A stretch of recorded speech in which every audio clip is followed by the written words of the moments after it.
Melinda, hi, thank you for joining us. So I would like to start with a question which is very interesting for Ukraine. So the question is what it means when the two presidents, Donald Trump and Vladimir Putin, didn't really raise the question of Ukraine, because it was expected that apart from the question of meddling into the US elections, Ukraine will be on the top of their agenda in Helsinki.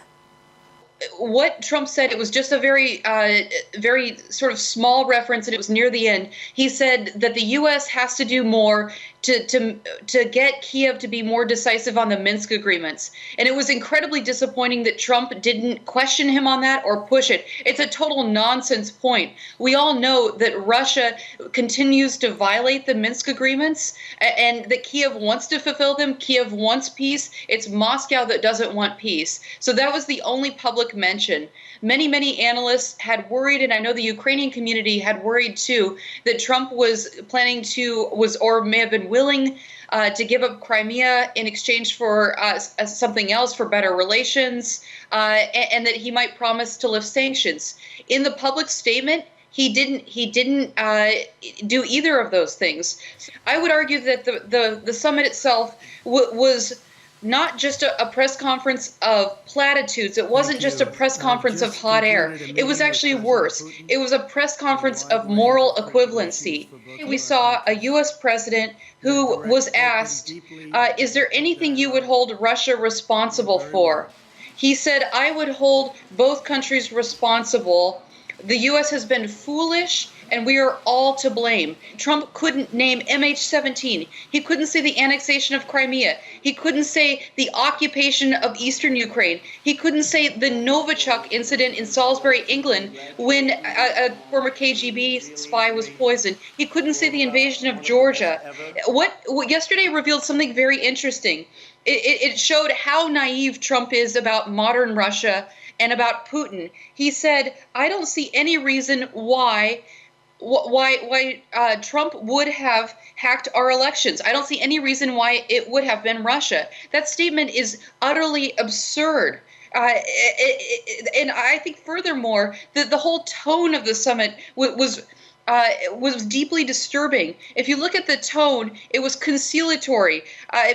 Trump went out of his way to praise Putin about the World Cup. He called it beautiful before and after the actual summit. And another thing that was interesting was Trump had gone after Merkel at the NATO summit for Nord Stream 2. He really went after her. And then yesterday he kind of shrugged and said, we have our differences, may the best man win.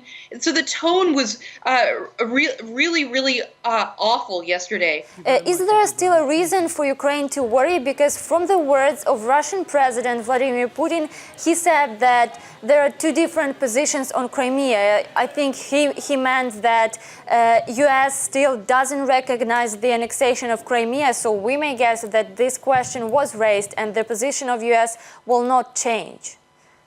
Yes, the position was definitely discussed privately. That was clear from the public statements. And there is a disagreement between Russia and the United States. It looks like the United States is holding firm. The position is that Crimea is Ukraine. And that's been the U.S. position for 4 years. And the U.S. sanctions depend on that position, as do the EU sanctions. So the good news is that the U.S. position looks like it's going to stay the same, and the position and the sanctions, both the U.S. and the EU sanctions, are going to stay in place. Is there reason to worry? There's always reason to worry when you have a president who doesn't understand very much about foreign affairs, who doesn't seem to have an appetite to crack a book, who doesn't seem to understand anything about Vladimir Putin or the former Soviet Union. But the one thing that I will say is a saving grace is that Donald Trump's advisors are smart. His national security senior director on Russia and Eurasia is one of the best Russia-Ukraine specialists in Washington. She's very tough. Pompeo is tough. He's surrounded by people who are Russia hawks and who will affirm and press him to keep the policy the same. So in spite of what he says, I would say now we can relax a little bit. He could have been far worse yesterday. He could have given away Crimea. He could have promised to relax sanctions. He didn't do either of those things publicly.